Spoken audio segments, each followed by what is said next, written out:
some people may be wondering, poverty and trauma, how does that correlate? Have definitely lost people violently as a result, and that is a correlation of poverty. Having to survive while not having food was hard.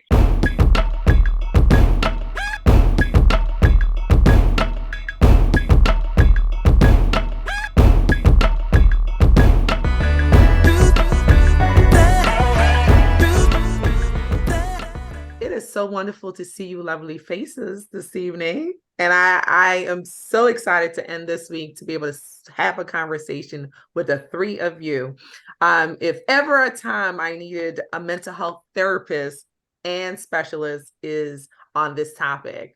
And so this evening, I'm so excited to have reoccurring faces. Zushanna, I was on your platform. Now you're here. I'm so excited to have you here. Thank you for having me on your platform. So you guys, I'm going to introduce you to the first time, but certainly not the last time. Zushanna Turner, our mental health counselor. Thank you for having us here. She has spent a lot of time working with our moms specifically on their mental health, and it's just been a joy to have some really good on and off camera conversations with you. So I'm so excited to hear what you have to say today. Janae Mitchell, always good to have you back. Janae be on those lives, just dropping some pearls of wisdom. I be in your live or I catch the follow-up or the recording. But just a refresher for everyone, Janae Mitchell is our licensed professional counselor with a specialty in marriage and family. And of course, everyone's trying to get on her roster, on her appointment schedule. Dr. Tamala Black, it is always an amazing experience to have you back. Our psychologist with a special or licensed marriage and family professional, but especially this evening, we're going to tap into her specialty in trauma. So certainly get your pens and your papers ready because you guys know we go deep and we go real quick. I saw this video that's been trending on social media where people are really just expressing just the heartbreak of having financial struggles since the pandemic, especially in the last couple of years. There has certainly been more people feeling like they are financially strapped. And I wanted to talk about really the impact of finances on life, all aspects of life, and wanted to really focus on the more extreme level of it. So talking about poverty specifically and how poverty correlates to trauma. And just to give our viewers a little bit of an intro on poverty. So in the US, people really wonder, like, how does the US come up with poverty? Like, how do we determine who's experiencing poverty and who's not? Because certainly a lot of us feel like this may be a poverty moment, or I may have grown up in poverty just based on our experiences that we share. But officially in 2023, the federal government set the poverty limit based on, and this is for about 48 states. So this is not encompassing all states, but 100% poverty level for a one-person family is set at $14,548. At a 200% mark, it's $29,160 for a three-person family member. For a three-person family, there we go. For a three-person family at the 100% mark, it's at $24,860. And at the 200% mark, it's $49,720. So anyone who falls at that level or below that level is considered to be living in a state of poverty. So I'll start with let's just start with, how does poverty even correlate to trauma? And I'm going to tap on to Zushanna first as our welcome guest, our first time guest on the panel. Zushanna, do you see correlations between the experiences of poverty and trauma? Absolutely. I think the first thing that we should consider is your mindset, right? Where does your mind go when you're in need? When Mm, you're lacking, when you're not sure how you're going to keep your lights on, when you're not sure how you're going to put food on the table, whether that's for yourself or for your family. mm-hmm. What kind of mindset does that put you in? That puts you in a place of desperation. When you're in a place of desperation, you make desperate decisions, right? Whether it's Right. just compromising in the work that you accept or doing more extreme behavior. But Zushanna, that's a really good point, that there is a certain mindset that comes when you're experiencing poverty. I mean, you really go into survival mode. Um, Janae, have you noticed any um, impact of that poverty mindset on like what parts of life may be affected by that? Yeah. I mean, initially just thinking about it, my mind initially went to like Maslow's hierarchy of needs, right? And so it's just like at the very base of, like shelter, water, food, like safety, that all like correlates with being safe. And so it's just like if people don't have that, then to get into like relationships or sustainability in other ways, it's already kind of like a hard place to get to.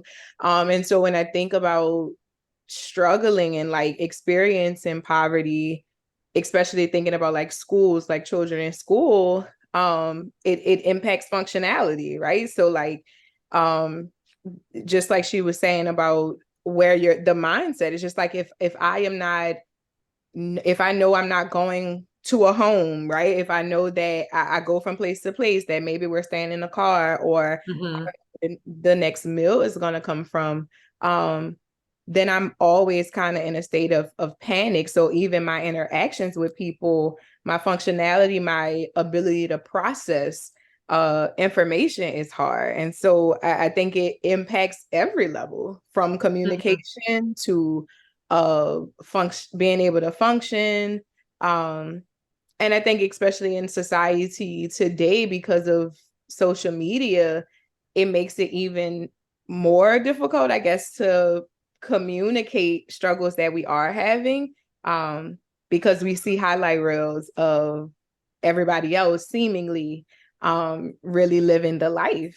And so I think it really impacts on every aspect of our lives. It's so true. And I like especially the point that you brought up about the kids. I mean, realistically, some kids depend on schools for food. And how can you be productive as a child or as an employee when you're just really even worried about hunger? Dr. Black, some people may be wondering, poverty and trauma, how does that correlate? Because we oftentimes think of trauma as being something violence, some type of violent experience. How does poverty correlate with trauma? And if so, help us understand how does this fit into the realm of traumatic experiences? Sure. So there are many different layers to consider when we think about the impacts of poverty and its implication of trauma responses or trauma experiences. And one of the reflections that I will make is another way to actually look at poverty. And I like to look at it in a frame of economic deprivation. And the word deprivation is important because it actually outlines a lack, a loss, or an inaccessibility to something that you previously had or have not had in your life. And when we think about the shaping of the way that poverty actually impacts the psychological mind, the way that we actually think and experience life actually shapes how we feel, how we see life, human relationships, how we see our dreams, how we actually just navigate everyday life. So, what it causes is a survival response. It causes hypervigilance. So, where one person or one child may be able to actually thrive and actually internalize information, another child may be in an economic deprivation where they know that when they go home, there's not enough emotional support because the parents are overworking, or that there may not be food on the table that causes a actually deprivation on the DNA and biological response. So there are many different factors from childhood to adulthood, and I'll just pause there, but it's quite a large and significant impact. One of the reasons why I wanted to join this live is because I experienced economic struggles as a child, and homelessness, lack of food, the whole nine. But I thrived and I got straight A's and nobody knew. And it wasn't until adulthood where I realized those things impacted me. You know, having to survive while not having food was hard. Going through a school day, right? Your mental focus. I became a teacher and I became a dean in a middle school. And I was able to recognize when my students were acting out, quote unquote, right? But the reality was they were experiencing homelessness. They were experiencing lack of something, a basic need to have a meal, right? How many times do we joke about being hangry? But if a child has not had dinner, breakfast, lunch, and their response becomes a response to protect themselves, a response of defensiveness. And we're just saying, you know, this child is acting out, this child is bad, this child is XYZ, but we're not examining what needs are not being met. So there may be emotional needs that are not being met, but then there are physical needs that are not being met, as well as that ideal of if you don't know where you're going to sleep tonight, or if you slept in some place that was unsafe, or if you slept in some place that was seemingly safe, right? You slept in the car, so you had some form of shelter, but you didn't know what was going to happen. You don't know who was going to come knocking on the door. You don't know if somebody was going to tell you to come move your car, or anything could have happened because there's some sense of exposure, right? That's not a home with locked windows and locked doors. So then they're coming into school having experienced that, and then they're quote unquote acting out, right? And so it impacts how a child thinks, how they behave. A quick question before you, because I think you raised an excellent point about that. Do you think we under recognize these correlations in the school system? Absolutely. Something else I was so Dr. Black said it. She said, you know, how we see, but then it's also how we respond, right? You think about a lot of the experiences that happen in the news and when someone's acting out in a grocery store or somewhere, but what was the catalyst for that behavior, right? Or even the ideal of somebody stealing something. They could be stealing a TV because they need to provide food for their family, but we don't see that aspect, right? And that's what I was talking about with the desperate acts before. Even the ideal of selling drugs. A lot of people go to that extreme because they want to make money. It's not that they believe drugs are the answer. It's this is the form of employment that I can have to make money to support my family. And a certain section of society does not realize that when doors are closed for us, right? When we're judged and when our communities don't receive certain opportunities, that becomes the choice and that becomes the only opportunity, right? There's a lot. Yeah, I know. You touched on some you all touched on some really great points. And it's interesting that you said that because technically looking at my family history, I grew up in primarily a single parent household serially, first with dad and then with mom.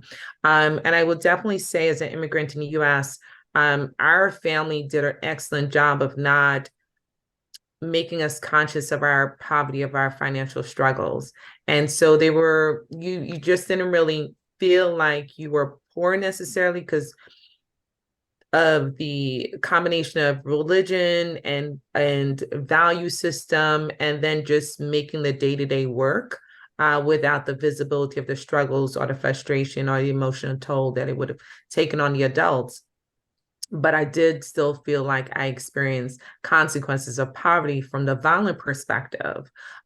So oftentimes living in impoverished communities, violence is higher, right? And so have definitely lost people violently as a result. And that is a correlation of poverty. So even though I didn't necessarily feel the poorness experience from the perspective of lack, even though we did lack, but they did not make us conscious of it. The adults in our family were very good about covering that up, so to speak. And it's not to say we didn't go get cheese on the government line. We totally did, but they valued it differently. So we just didn't have the viewpoint that others may necessarily have. But, did we live in a neighborhood that was drug infested? Did we see the crack wars in the inner city? Yes. Did we have a massacre on the block for the people that owned the grocery store that fed everybody in the neighborhood? Did I lose someone who sat across from me in my junior high school due to violence? So it's you definitely can experience poverty in so many different ways. And with that, oftentimes, I'm glad that you brought up the point, Zushanna, that it took adulthood to process your experience to then realize, wait a minute, I was affected. And so let's talk about how some of the ways that people are unknowingly affected by poverty, because I do think we tend not to recognize the traumatic outcomes and how it kind of insidiously sort of affect different aspects of our life. And I think, Janae, you were the one who was talking about relationships. And how does that impact? I would definitely start by saying, for me, this was another platform. Dr. Black sat on there. She was all in my black backyard, talking about excessive storage, right? So in our family, and it's collective. Like, we didn't realize we were all dysfunctional because we're all doing it, right? Okay. But that excess, making sure the concern of not having enough. So you always have extra toilet paper, more than you ever need. Like, I have enough to support a whole family, or having the excess, making sure that you have stock of your rice, your beans, making sure you have overstock of all these things, and not realizing, is that potentially an outcome of the traumatic experience of poverty that's now leading to this. And I'm not talking about a reasonable amount of storage, because there's a certain amount of storage that's reasonable, but the excess of it, and recognizing the link between all of them. Are there other links and behavioral patterns that you guys have witnessed or have realized maybe linked to poverty? You spoke about hoarding and making sure that we have enough. There's this just in case mentality that happens once you actually experience poverty or actually witnessed it. And usually, when we think about poverty, it's often relating to finances.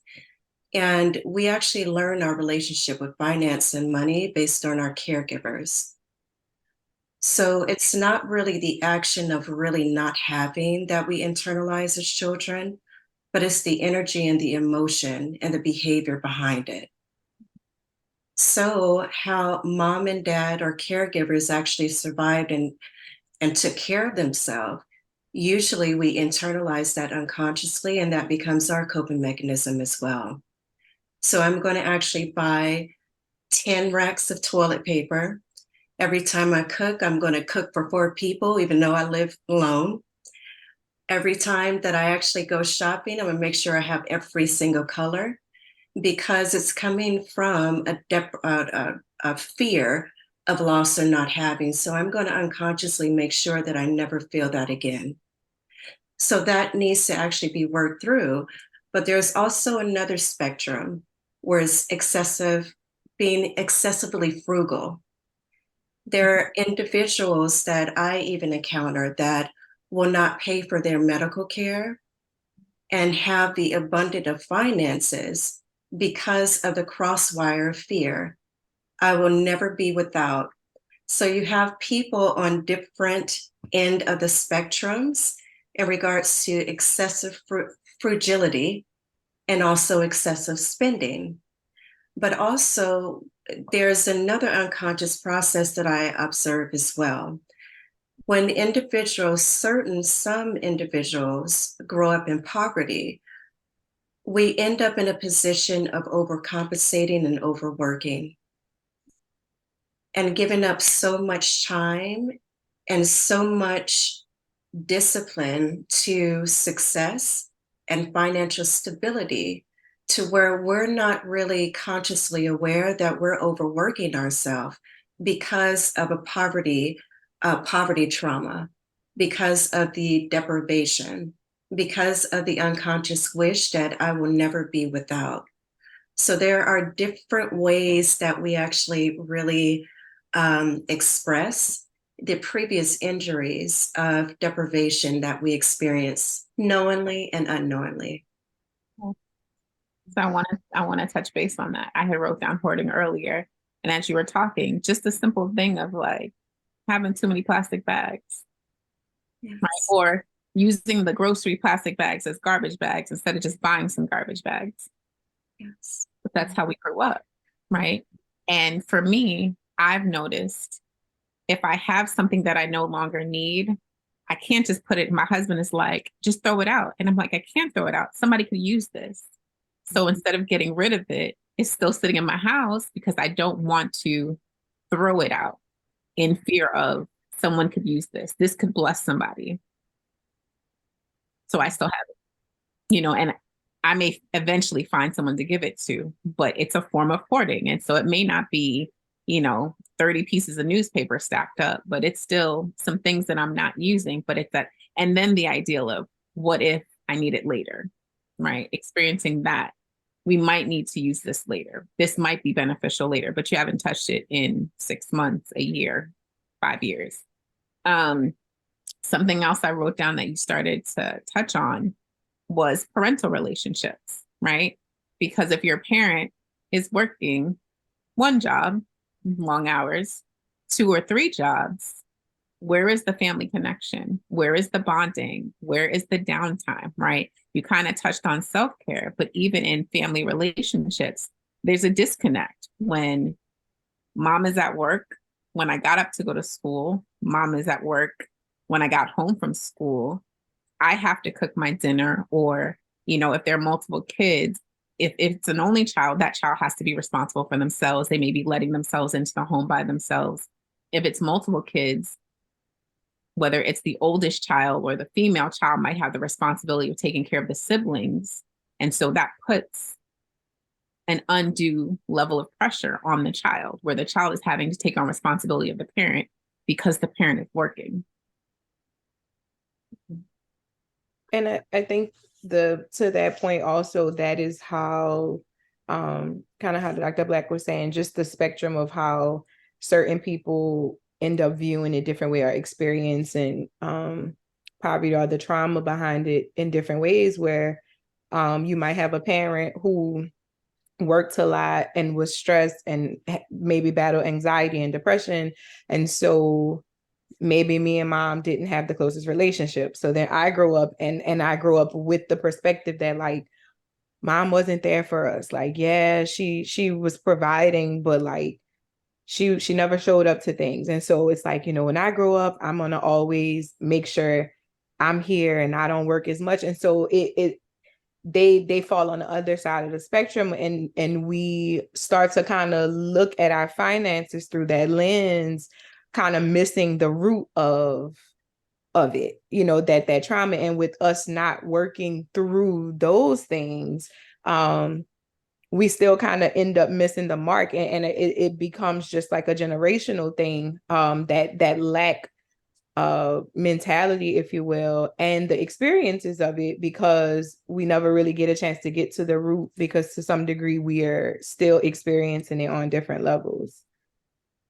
That's so good, because sometimes even when it looks like a good behavior, and by some people will be acknowledged as a good behavior, oh, she's always at her child's events, oh, she's always doing it. It's like, okay, I'm going to have y'all explain, how do we know what's dysfunction, what's not? Because you would, in some cases, you may have 2 parents, one that both of them showing up to all events, but one is doing it with a different motivation than the other, right? And so one is potentially dysfunctional and the other one is potentially doing things out of a normal behavior or normal pattern. So really want to have you guys touch on how to identify and trace those things, because sometimes it's really subtle. And I'll tell you another experience that I realized recently, because I'm hanging around with y'all mental health folks. I be mental healthing myself. And trying to be more conscious of behavior and patterns and more aware of things and taking notes of myself. So you guys have taught me a lot about doing that.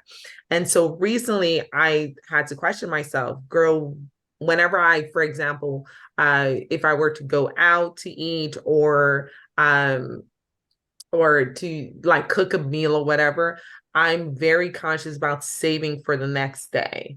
And if it's good in a way. I kind of tap yourself in the shoulder. You're like, oh, you're portion controlling. That's good. But then I realized maybe it's not just portion controlling.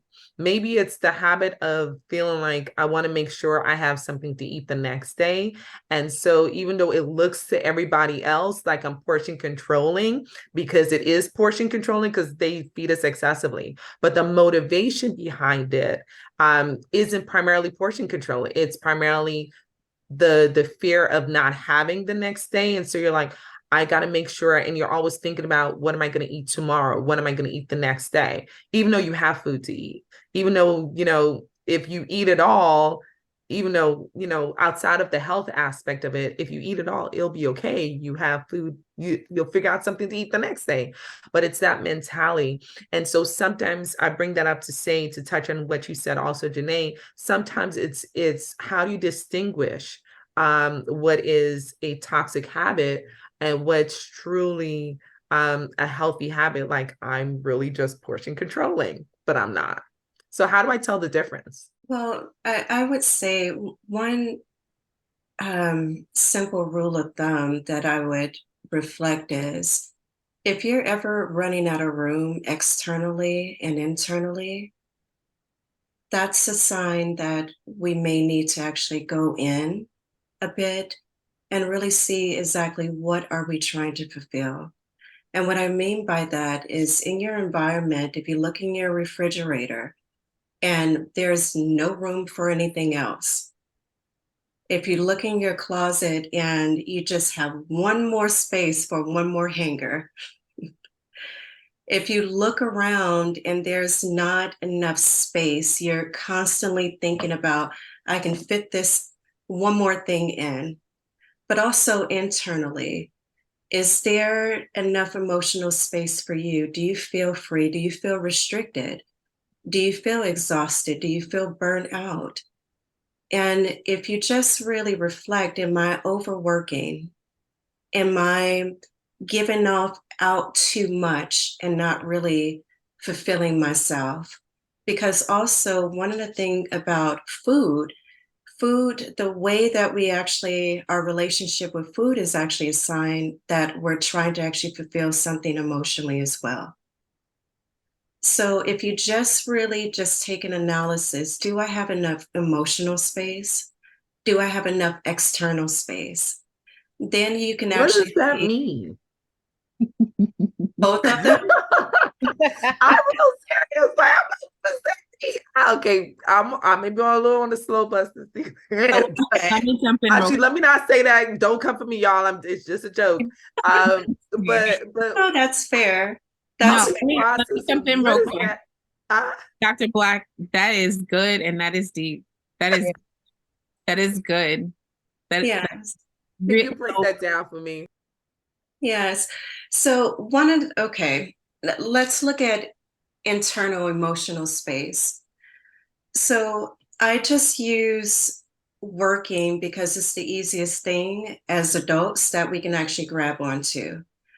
So if we are constantly working and we can't break away and take a vacation, if we're working hours end on end and at the end of the day have no room for space for ourselves, if we're self-neglecting in some ways, if we are overcompensating because there are so many family members that are in economic poverty and it's actually impacting us and how we show up in life, we don't have enough emotional space, then that is a sign that something actually needs to be removed, decreased, or offloaded.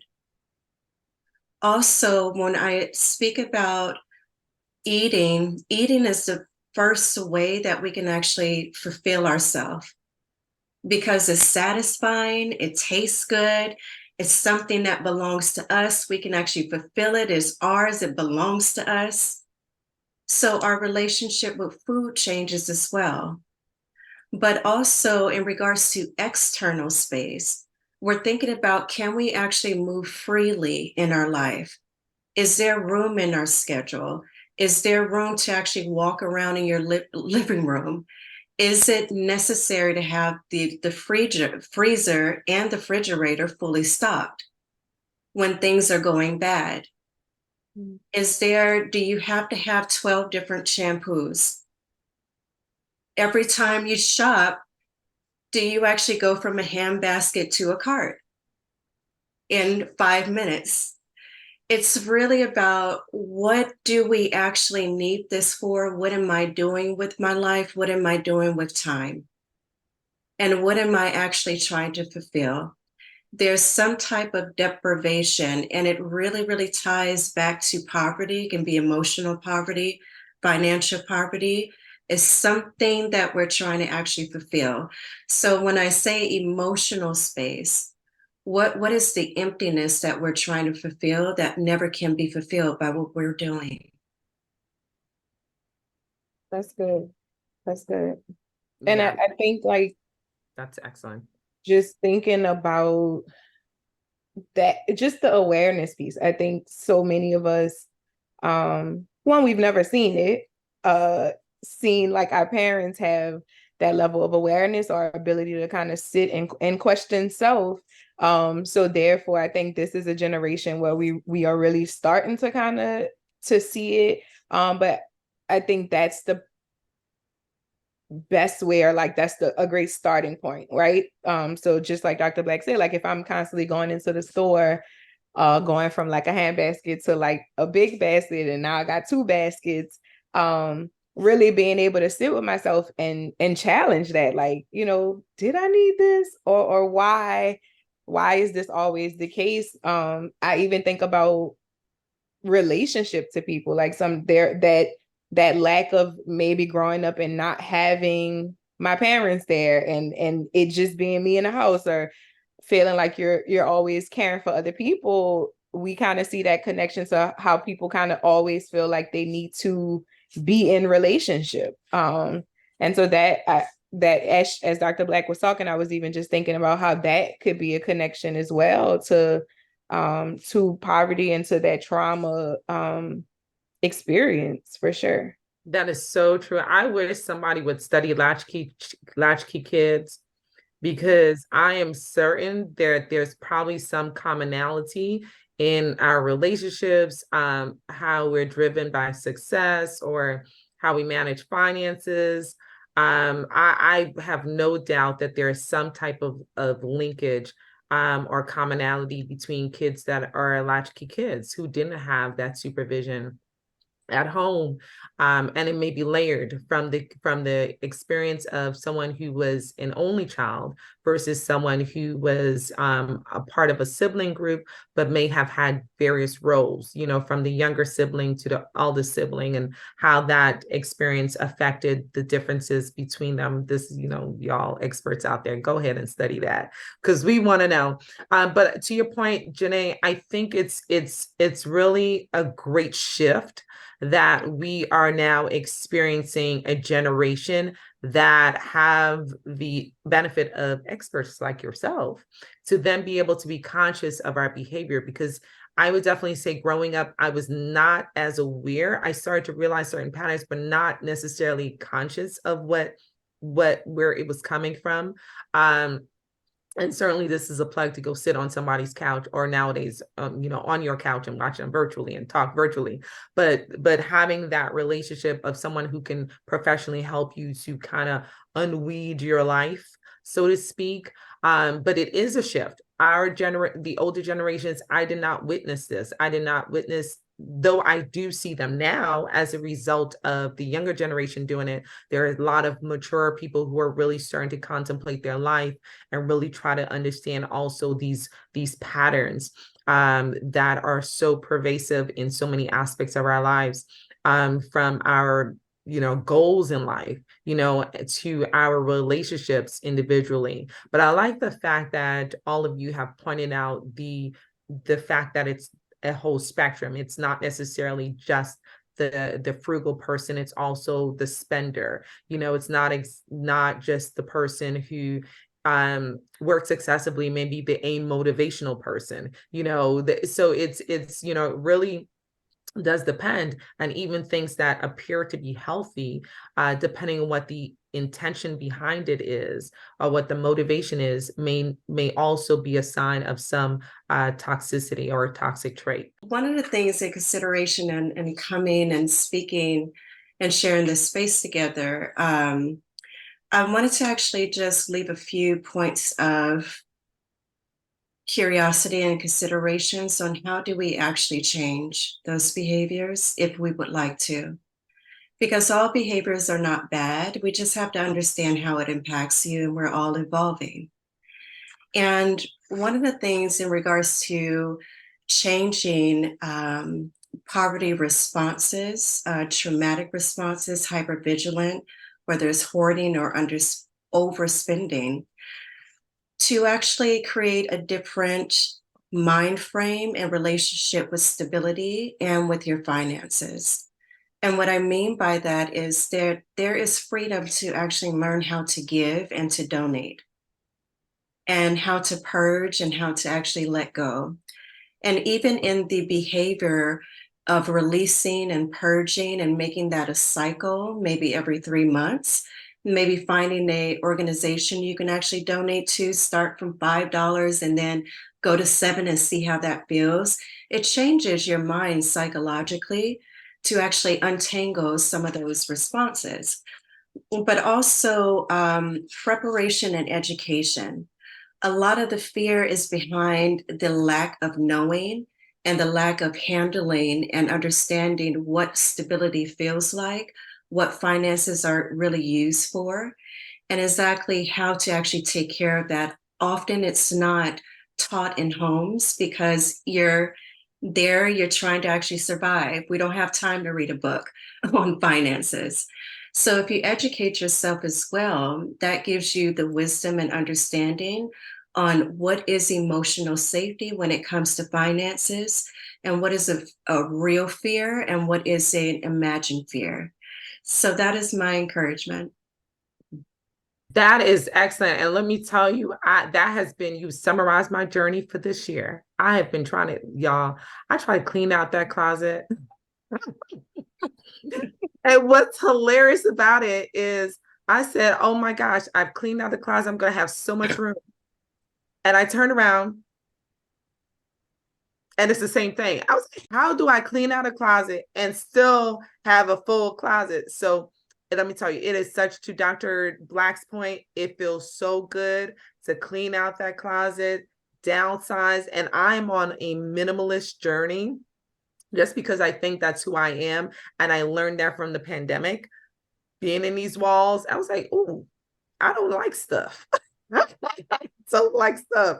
So that has been my personal journey, is I'm trying to get to that minimalist lifestyle, or maybe a hybrid, maybe not complete, because some of y'all are real extreme with that minimalism. I can't promise y'all all that. But to your point, it definitely feels good. It really does feel good to identify your toxic trait and to address how you're going to change your mindset and the actions that you're going to pursue. Quick question before we go, Dr. Black, do we have to come sit on your couch to be able to make these changes, or are these the things that we can do on our own?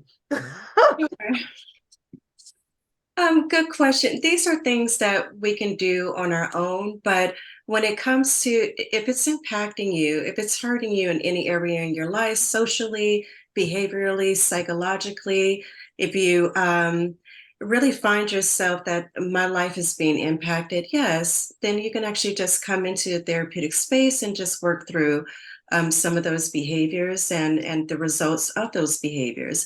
But often, these are things that you can actually just be mindful of and just gain some type of support and discipline. I always say that if you're trying to actually change a behavior that is not harmful per se, then you actually want an accountability partner, because we often actually decrease the things that we're doing if we have eyes on us.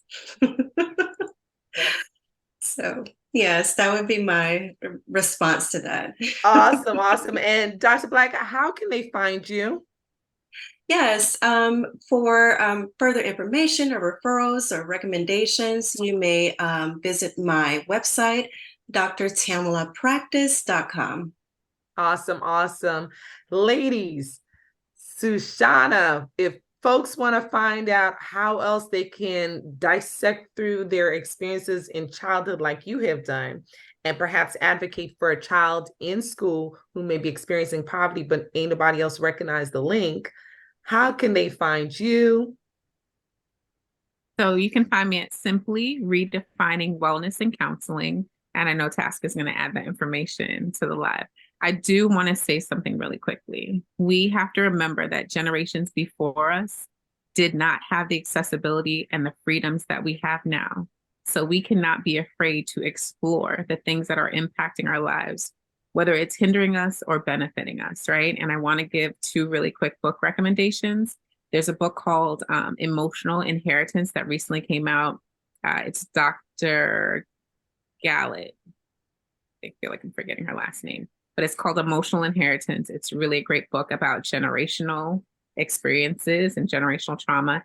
And then in regards to what Dr. Black just said, Atomic Habits. It's a really, really great book that helps you change your mindset about how you're choosing the various activities that are impacting your life. I love it. I love it. And I will also gather that information and add it to the description of this video as well. Thank you for those recommendations as well. And Janae, talking about the relationships, because Janae be putting it down on the lives. Janae, if people want to come in and tap into your wisdom, how can they do so? Yes. So my website is www.forlovefoundation.com. And then on social media, all across social media platforms, I'm at For Love Counseling.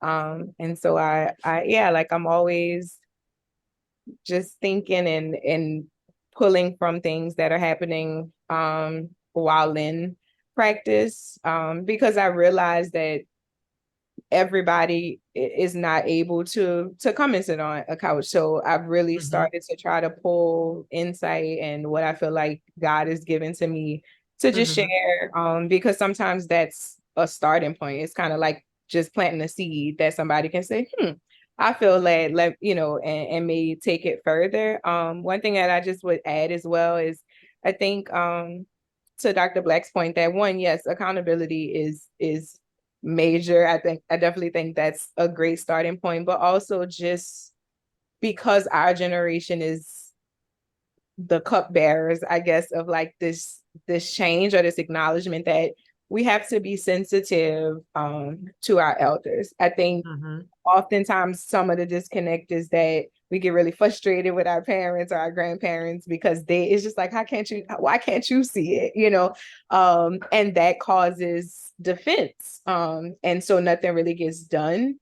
And it just, I would say, also continues to perpetuate that trauma and that poverty mindset. And so I think just our ability to live it out and to be gracious and understanding that for many of them, these are things that were passed down and they were doing the best that they can. I think the ability to shift in perspective is really, really profound. And I, this past weekend, went to the Women Evolve conference. And so I just want to plug that Dr. Anita Phillips just released a book entitled The Garden Within. And I'm just getting into it, but it really tackles a lot about getting back to who we were created to be. And so, kind of our ideal self, actualized self versus kind of the self that has manifested itself due to our traumas, due to poverty, due to, the different things that we experience in our lives. And so I think that is also a great read. That's an awesome point. And Dr. Anita Phillips is always laying it down. So I'm sure that book is great. Okay. And I love that you pointed out having grace, because their mindset is very different from ours because their experiences were different. So I love that you pointed out that point, and also the accountability partner. Just make sure your accountability partner isn't struggling with some toxicity. Also, just the opposite. Like, don't let the spender be your accountability partner. You the frugal partner, Bring it up. that somehow is going to balance out. Yeah. Both of y'all get somebody healthy. Yeah, that honesty I think is helpful too. Like it's freeing. I think a lot of times we fear honesty because we're like, well, I don't know how someone's going to take it or they will perceive me, but it's such a freeing thing to just stand in truth. And then what you don't realize or you realize over time is it opens the door for so many other people to identify and to know that they are not alone in their experience. And that is really also, I think, how change starts to gradually happen as well. It's so true. And I love the fact that you have embraced that journey because I've noticed your level of transparency on your lives is like next level. So could definitely continue to do that because I believe that you yourself are already doing that for other people. And as always, you guys, I am Dr. T, the hand behind the handle of Healthy Bunk Club right here on YouTube and Healthy Bunk .club on IG. We thank you guys for watching. Thank you to our supporters, those who are supporting us through our apparel, through our music link with Apple or directly donating. You are the reasons we are able to have amazing panelists like this come and just share some knowledge. So thank you for your support. And those who are praying, we haven't forgot about y'all. So thank you for just keeping us lifted in prayer that we'll continue to do this great work. And to our amazing panelists, like I feel like I got the Avengers group today. This is the Avengers group of mental health specialists. So thank you, ladies, for being on. And we'll see you guys when next episode. Bye.